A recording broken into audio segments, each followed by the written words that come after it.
Good morning. Dito ako sa radar. Pwede mag-overnight dito. Maganda. Kita yung mga quarry at saka yung subdivision. Pati yung Pasig.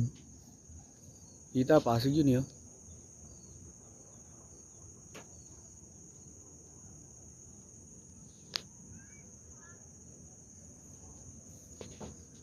First time ko mag-glitch, guys. Mahirap pala. Masakit sa tuhod tsaka sa binti. Pero okay lang.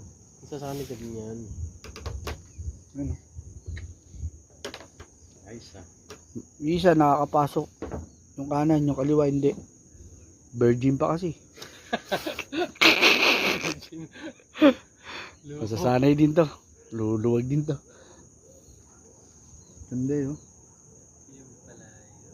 Asan mo ba? Pahinga muna tayo at medyo maganda yung daan. Mataas, pababa. Tara dito. Maganda naman yung daan. Pulang lupa. Bagong bulldozer. Hindi ka titirik. Dire-diretso lang. Good morning Thursday. Good morning radar. At si siklistang yagit nandito. Fernando, ano ba? Paano yung salsal mo dyan? Tara dito. Morning.